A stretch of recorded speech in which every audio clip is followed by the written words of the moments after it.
안녕하세요. 우리 채널 오시기를 환영합니다. 재혼에 성공해서 현재 아들을 키우고 있는 여성입니다. 저는 8년 전에 이혼 한 번 했어요. 지금은 덤덤하게 얘기할 수 있지만 그때 당시는 왜 그리도 주눅이 들었는지 세상 사람들이 모두 저의 이혼을 아는 것처럼 저는 한동안 마음고생을 하면서 살았었네요. 하지만 지금은 그 누구보다 제가 그 사람과 헤어졌다는 것이 천만다행이라 생각해요. 그리고 얼마 전 하늘이 주신 기회인지 제가 전 남편에게 시원한 복수를 하게 된 일이 있었습니다. 지난 저의 결혼 생활을 되짚어보면 저는 정말 어리석었던 사람이었어요. 남들처럼 평범한 연애를 했고 간이고 쓸개고 모두 저를 위해서면 아낌없이 내어줄 것 같은 한 남자와 결혼을 했는데 그때 당시 저는 이 남자가 평생 변하지 않고 저를 사랑해줄 거라고 믿어 의심치 않았어요. 물론 평생 한결같이 변하지 않는 남편들도 있지만 애석하게 저의 남편은 결혼을 하고 1년이 채 지나지 않아 내가 언제 그랬냐는 듯 180도 완전히 다른 사람이 되더라고요. 저의 불행은 그때부터 시작되었어요. 이제와 전 남편인 그 인간을 생각하면 그 인간은 타인의 시선을 꽤 많이 신경 쓰는 사람이었어요. 타인의 눈으로 그 사람을 보면 그 사람은 성실하고 또 다정다감한 사람이었죠. 게다가 꽤나 잘생긴 외모와 뛰어난 언변은 늘 그 사람의 주변에 사람을 모이게 했어요.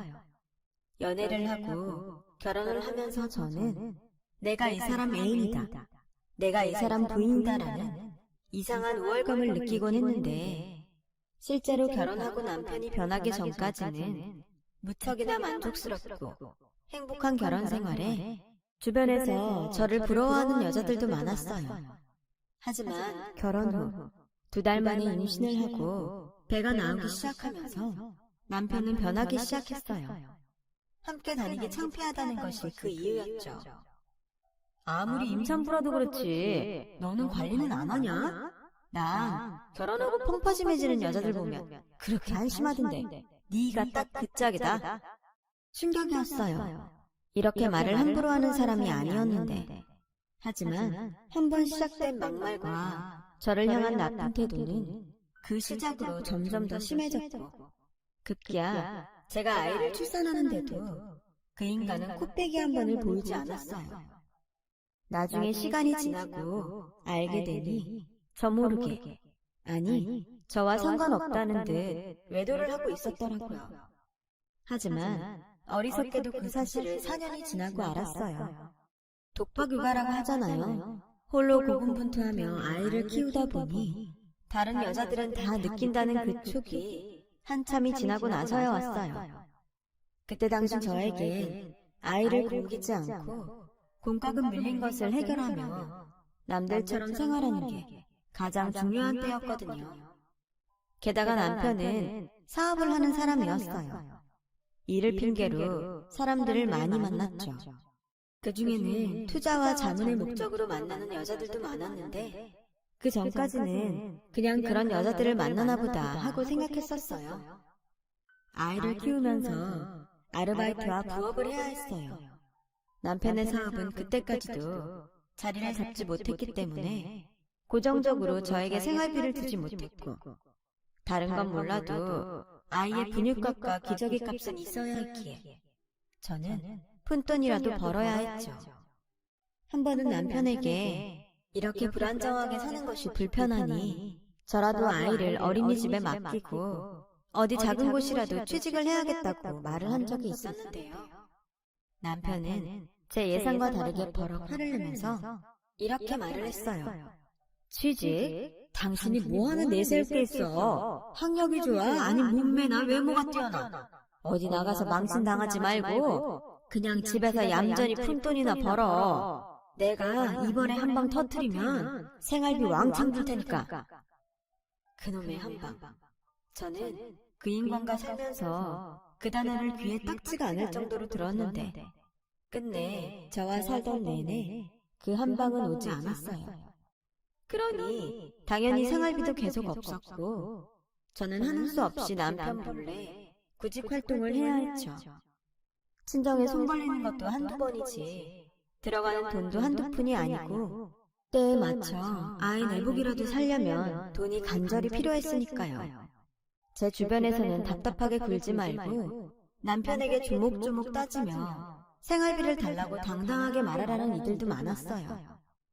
처음 몇 번 생활비로 부부싸움을 하다 보니 어차피 달라지는 것도 없는데 제가 너무 힘들더라고요. 그래서 점점 저는 남편과 대화를 하지 않게 되었죠. 그리고 6개월 남짓의 구직 활동 끝에 작은 중소기업의 격리로 취직을 하게 된 저는 그제야 비로소 고정 수입이라는 것이 생겼습니다. 처음 제가 직장을 다니겠다고 말했을 때 노발대발했던 남편은 막상 제가 취직을 하고 월급을 받게 되니 별말을 하지 않더군요. 오히려 저기 기름값하게 나 10만 원만 줘봐 라며 저에게 돈을 타가기까지 했어요. 그리고 자기도 돈을 받아가면서 민망한지 조금만 기다려. 이번 일만 잘 되면 내가 이거 10배 아니 100배로 돌려줄게 라는 말을 무슨 공수표 던지듯 했는데 그 말 역시 한 번을 지키지 못했어요. 저도 기대하지 않았고요. 그런데 참 많이 내려놓았다고 생각한 저에게도 참지 못할 첫 번째 사건이 발생했어요. 그날은 다니던 직장에서 토요일에 야유회를 가는 날이었고 웬만해서는 아이 때문에 빠지고 싶었는데 입사한 지 얼마 되지 않아 빠지기가 영 그런 상황이었거든요. 하는 수 없이 남편에게 토요일에 어디 나가지 말고 아이와 놀아달라고 부탁을 했죠. 무슨 바람인지 남편은 흔쾌히 좋다고 했어요. 그리고 야유회를 다녀온 다음날 일요일인데 남편은 외출하고 아이와 단 둘이 있으니 아이가 대뜸 저에게 이런 말을 하는 겁니다. 어제 만난 이모는 진짜 날씬하고 예뻤는데 엄마는 뚱뚱하고 아줌마 같아. 순간 망치로 머리를 얻어맞은 그 기분. 아마 느껴보지 못한 사람은 절대 알지 못할 거예요. 저는 너무 놀라 화도 내지 못하고 아이에게 그게 무슨 말이냐고 물었고 순진한 아이는 어제 만난 예쁜 이모라며 저에게 자랑하듯 이야기를 했어요. 어제 아빠랑 그 이모 있는 가게 가서 피자도 먹고 아이스크림도 먹었어. 그 이모는 피자도 만들 줄 알고 준수 좋아하는 레모네이드도 만들 수 있대. 다음에 오면 그땐 레모네이드 만들어준다고 했다. 그리고 그 이모가 우리 아빠한테 오빠라고 하면서 나랑 미소처럼 꼭 끌어안았는데 아빠가 엄청 좋아했어. 되게 예쁜 이모라서 아빠도 좋아하나 봐. 저는 그 전에 혹시 이 사람이 밖에서 딴짓을 하나 하는 심증은 있긴 했어요. 하지만 주변에 워낙에 사람이 많았고 그 사람들 모두 의심할 수 없으니 그냥 넘겨왔었는데 아들에게 그런 이야기를 들으니 저는 이 인간이 외도를 하고 있음을 확신하게 되었죠. 그래서 저는 그날 저녁 아이를 친정 엄마에게 맡기고 남편에게 사실 여부를 따지기 위해 남편의 귀가를 기다렸어요. 그리고 밤 10시가 다 되어서 들어온 남편에게 저는 확인할 것이 있다고 앉으라고 했고 평소 눈치가 빠른 남편은 올 것이 왔다는 듯 한껏 얼굴을 구기며 반쯤 몸을 틀고 제 앞에 앉았어요. 자기, 나 몰래 바람 펴? 살다 이젠 생사람도 잡냐? 누가 그래? 내가 바람 핀다고. 네 아들이 엄청 이쁘고 날씬한 피자집 하는 애인이라도 있나 보지? 간도 커? 어떻게 자기 아들을 자기랑 바람 피는 여자한테 데려갈 수가 있어? 아씨, 네가 나한테 애 보라며. 그래서 평소에 오빠 동생 하는 동생 피자집에 가서 애랑 점심 먹었다. 피자집에 피자 먹으러 갔는데 뭐 잘못됐어?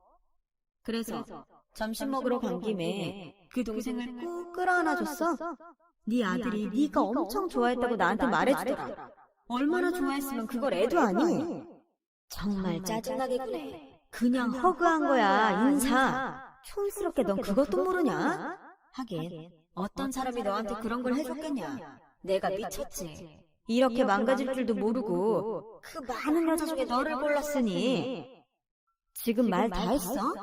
그래, 밖에 나가봐라. 나 같은 남편 있냐? 사람은 다 똑같아. 네가 나랑 다닐 때 어깨에 힘 들어가든 나도 예쁜 와이프 옆에 세고 다녀야 어깨에 힘이 들어가지. 이건 뭐 퍼져서는 너도 여자냐?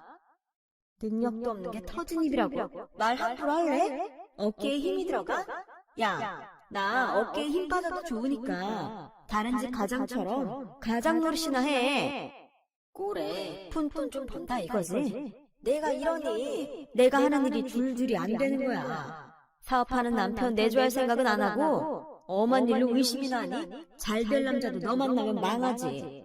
그래서 내가 이 모양 이 꼴이고 내가 지금 이러는 거 다 너 때문이라고. 남편은 그렇게 적반하장으로 큰 소리를 치고 집을 나갔어요. 굳게 닫힌 현관문을 보며 어이가 없더군요. 황당했던 저는 그때 진지하게 이혼을 생각했었죠. 바보같이 아이를 생각하면 아이에게 아빠를 뺏는 것이 아닐까? 또 이 험한 세상에 아이를 아빠 없는 아이를 키우는 것이 과연 옳을까? 하는 생각을 했고, 저희 친정엄마 역시 결혼 후 제가 불행한 생활을 하고 있음을 눈치채셨지만 뭐가 두려운지 이렇게 말씀하셨어요. 무슨 일이 있는지 모르지만 다들 투덕거리고 살아. 그래도 서방은 없는 것보다는 있는 게 낫지. 네가 좀 참고 기다리면 정서방도 너한테 잘할 거야. 원래 남자들이 바깥 일이 잘 되면 집에도 잘하고 그러는데 지금 정서방이 여유가 없잖아. 네가 속상해도 애 생각해서 참아. 알겠지? 저는 그래서 저 하나만 참으면 될 일인가 하는 고민에 빠졌고 좀 더 두고 보자는 명분 아래 결혼 생활을 계속 이어갔어요. 지금 생각하면 그때 제가 이 결혼 생활을 그만뒀어야 했는데 그 뒤 저와 남편은 남보기에는 부부였지만 실제로는 남처럼 살았어요. 각방을 쓰는 것은 물론이었고 서로 대화조차 하지 않고 살았죠. 하지만 아이러니하게도 남편은 저와 사이가 좋지 않으면 않을수록 아이에게는 좋은 아빠이고 싶었는지 아이에게는 참 자상하게 잘하더라고요. 이러니 이혼을 진지하게 생각하더라도 아이를 생각하면 머뭇거려졌고 저희 부부의 진짜 모습을 모르는 주변 사람들은 자기는 진짜 결혼 잘했어. 은성이 아빠 진짜 자상하더라. 진짜 부러워. 라며 제 속도 모르는 소리를 해댔어요. 그런데요, 제가 결혼 생활을 하면서 하나 알게 된 것이 있는데 그건 한 번 바람핀 사람은 두 번, 아니 세 번 바람을 피우기도 쉽다는 거였어요. 비록 쇼윈도 부부처럼 사는 부부였지만 외도는 그것과 상관없이 저에게는 참을 수 없는 일이었죠.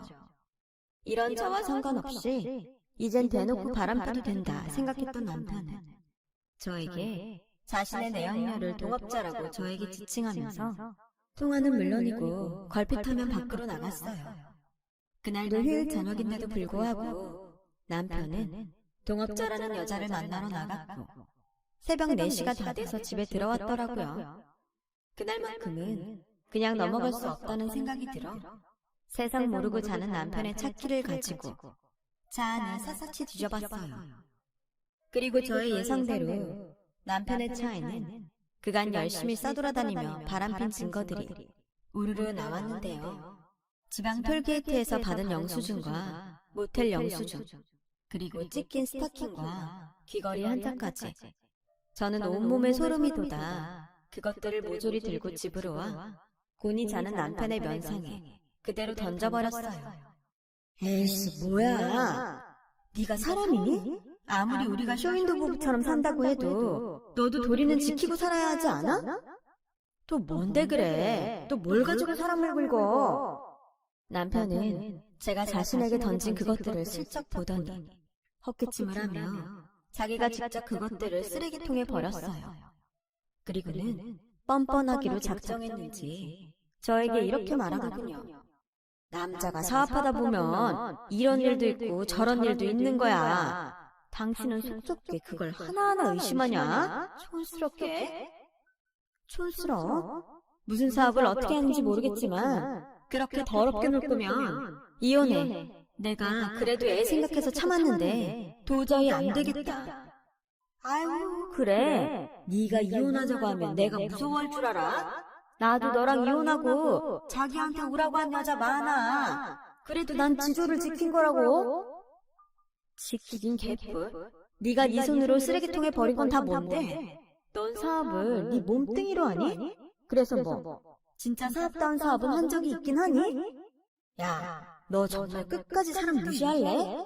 볼품없는 아줌마 주제? 고작 200만 원 벌면서 유세 떠냐? 좋아, 이혼해. 대신 이혼하자고 네가 말했으니까 위자료는 네가 줘야 한다. 저에게 위자료를 달라고 하는 남편이란 작자에게 어이가 없었어요. 걸핏하면 저에게 무식하다, 촌스럽다고 하더니 유책 배우자가 누군데 누가 누구한테 위자료를 달라고 하는 걸까요? 그래서 법으로 하자고 했어요.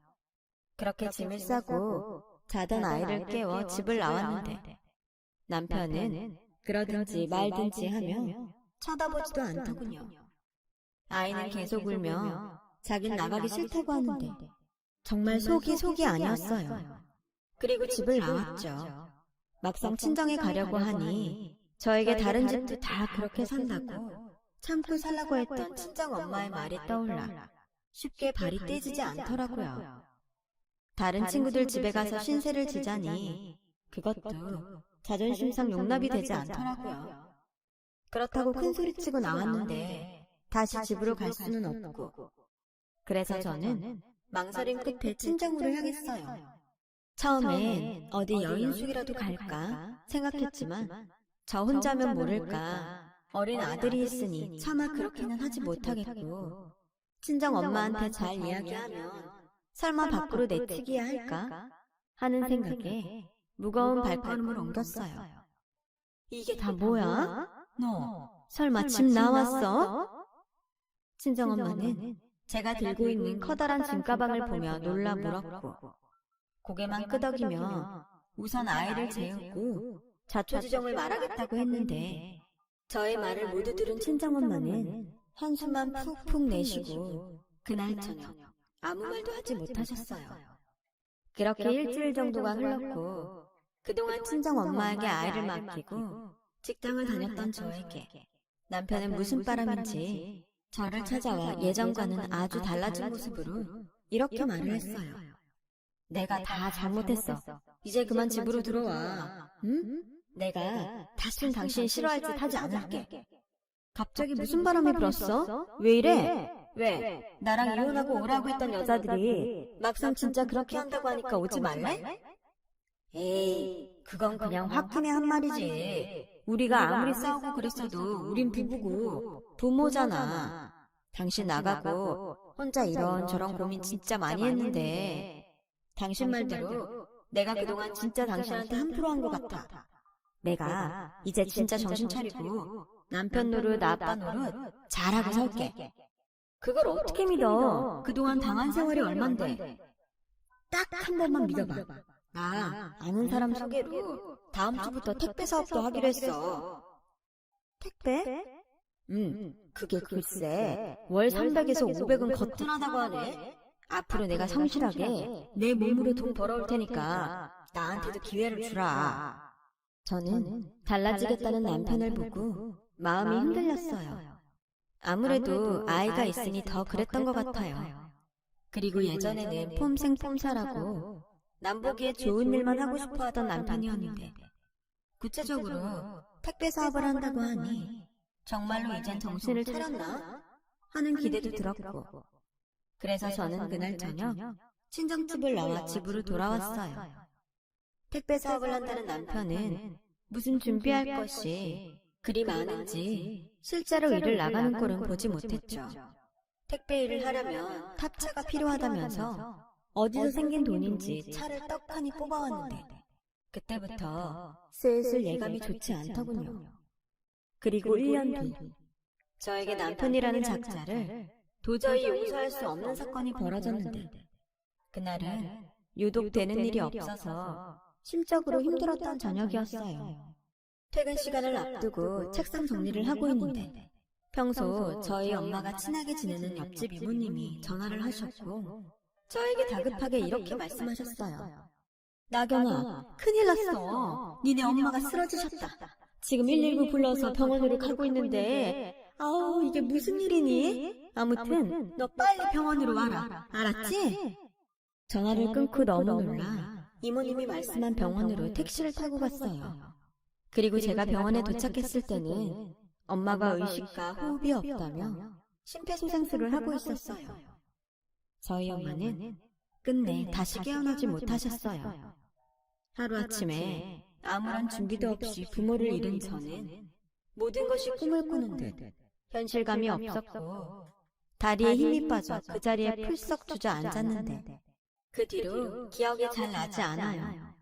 그리고 시간이 얼마나 흘렀는지 체감이 되지 않은 가운데 정신을 차려보니 저는 엄마의 장례가 치러지는 장례식장 안에 있었고 뒤늦게 연락을 받고 온 남편은 어쩐지 저와 저의 친정 식구들을 제대로 쳐다보지 못하는 듯한 모습을 보였는데 멀리 제주도에 살고 있어 왕래가 별로 없던 저희 외삼촌이 남편을 보자 다짜고짜 멱살을 잡았어요. 그리고는 제가 생각지도 못했던 말들을 꺼내시는데 순간 이성을 잃고 말았네요. 이놈이 우리 누나를 죽인 거야. 걸핏하면 이혼하게 생겼으니 돈 달라고? 그렇게 우리 누나를 쪼아대니 저 마음 약한 노인이 버틸 수가 있었겠어? 오죽하면 우리 누나가 나한테까지 돈을 빌려달라고 했을까? 삼촌, 그게 다 무슨 말이에요? 나경이 너도 똑같아. 너 어디서 이런 쓰레기 같은 놈을 데리고 와서 네 엄마 명을 재촉하니? 이 자식이 네 엄마한테 뜯어간 돈만 해도 1억이 넘어. 당신 정말이야? 입이 있으면 말을 해봐. 설마 전에 그 택배차도 우리 엄마한테 돈 달라고 해서 샀니? 나는 장모님이 힘들면 말하라고 하셔서 그냥 가족이니까 말씀드렸던 거야. 내가 설마 장모님이 없다고 하는데 달라고 졸랐겠어? 이 인간아, 그게 할 소리야? 그리고 그냥 받은 거 아니야. 다 갚으려고 했어. 그래서 얼마나 갚았는데? 그건 자기도 알잖아. 내가 아직 일을 제대로 못해서. 저는 빈소 안에 무거운 형료를 가지고 와서 남편 얼굴에 뿌렸어요. 그리고 당장 꺼지라고 제 평생 제일 큰 목소리로 외쳤는데 남편은 그 순간이 창피한지 얼른 장례식장 밖으로 도망치듯 나가더군요. 그때야 알았어요. 제가 집을 나갔을 때 갑자기 저를 찾아와서 생전하지 않았던 사과를 하며 집으로 돌아오라고 했던 건 저희 엄마가 택배를 할 수 있는 탑차를 사주면서 시켰던 거라는 사실을요. 저는 그것도 모르고 남편이 정신을 차렸다고 생각했다니 그저 제 자신이 미울 수밖에 없었어요. 그 뒤 남편은 몇 달 동안 모습을 드러내지 않았어요. 저 역시 찾지 않았고요. 대신 저희 엄마의 빚은 남편이 졌어도 제 책임도 있다고 생각해 어떻게든 해결해야겠다는 일념으로 이 돈 저 돈 가진 돈을 끌어모으는데 남편이 아무렇지 않은 듯 집으로 들어왔어요. 그리고는 저에게 서류를 한 장 툭 건네더군요. 이혼 서류였어요. 당신도 나한테 있는 정 없는 정 다 떨어졌잖아. 우리 이혼하자. 왜? 우리 엄마 죽으니 이제 나랑 살 이유가 없어졌어? 아니지? 왜? 이혼하면 우리 엄마한테 빌린 돈 안 갚으려고? 무식하긴 상속폭이 몰라. 원래 재산이고 빚이고 자식이 안 받겠다고 하면 법도 어쩔 수가 없어. 당신 친정 재산 없잖아. 그냥 상속 포기하면 당신도 그 빚 안 갚아도 돼. 정말 구리다. 너처럼 구린 인간을 내가 뭘 보고 결혼을 했지? 우리 엄마 돈으로 산 그 차 당장 내놔.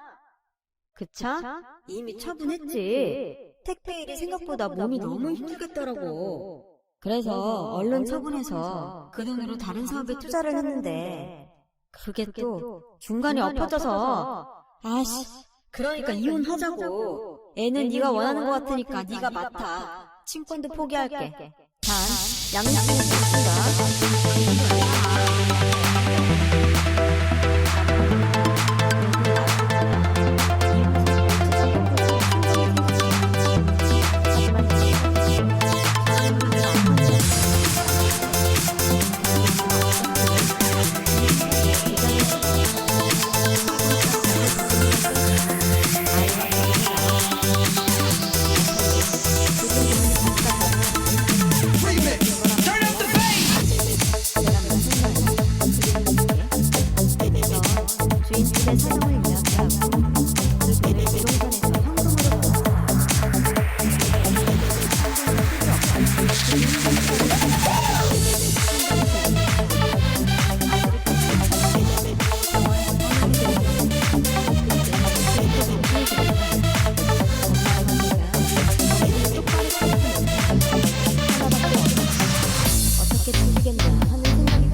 좋으니 저의 대답을 기다리겠다고 했어요.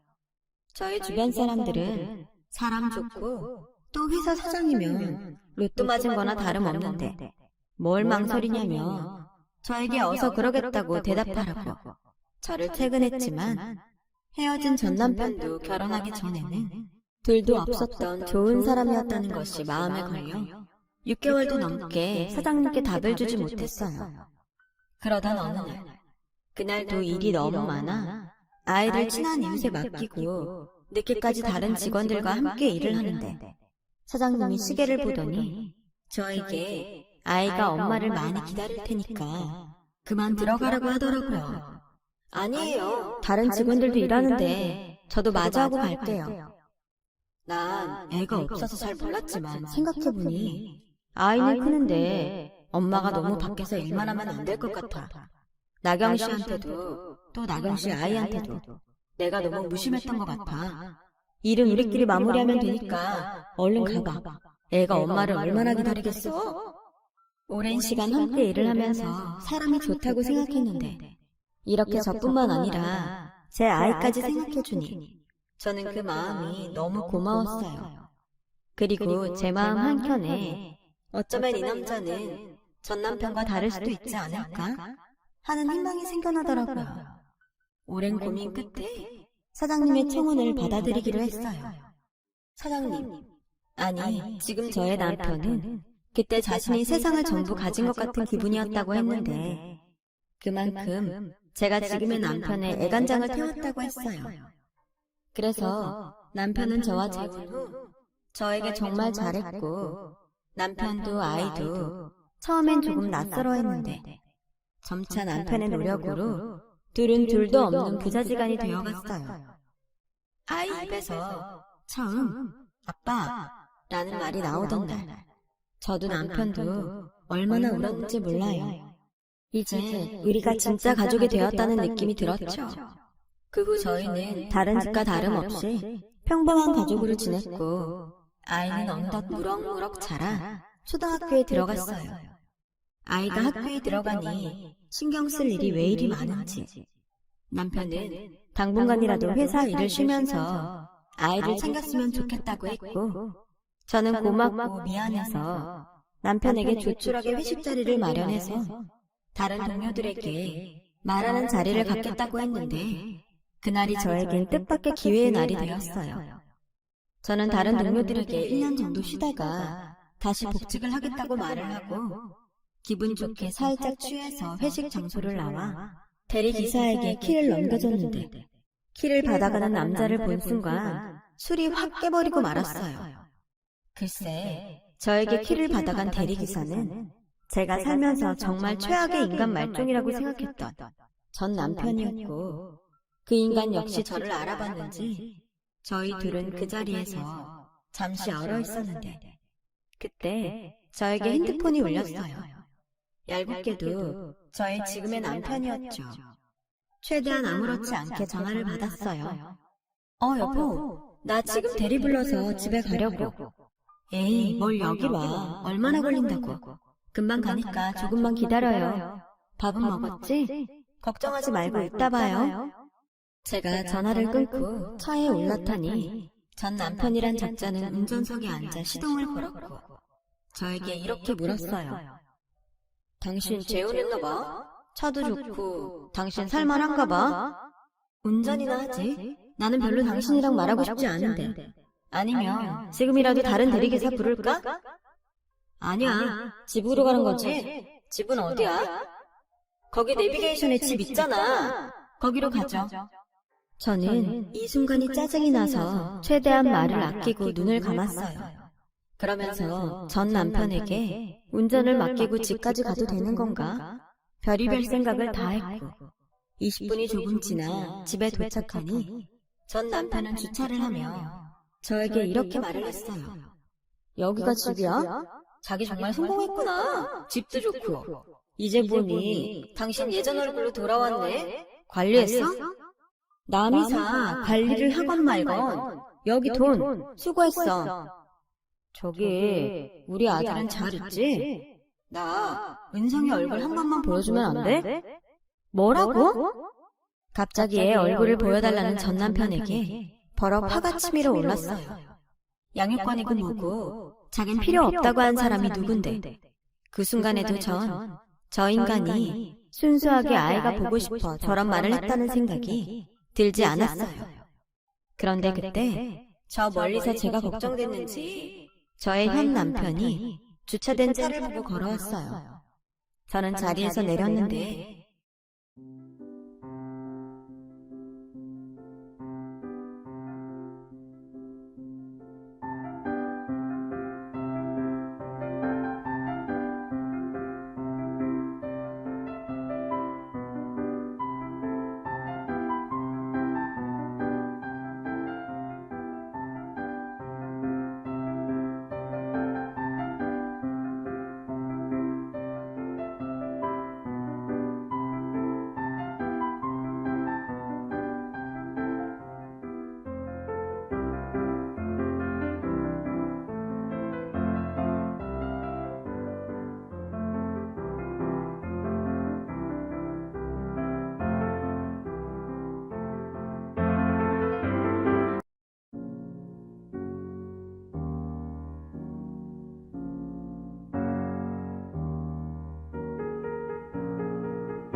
안녕하세요.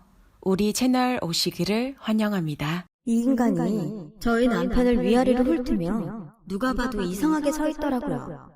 그래서 저는 남편에게 다가가 대리기사로 온 남자가 전 남편이라고 이야기를 했어요. 제 말을 들은 남편은 주머니에서 지갑을 꺼내더니 갖고 있던 현금을 모두 꺼내고 거기 위에 자신의 명함까지 얹어 전 남편에게 주었어요.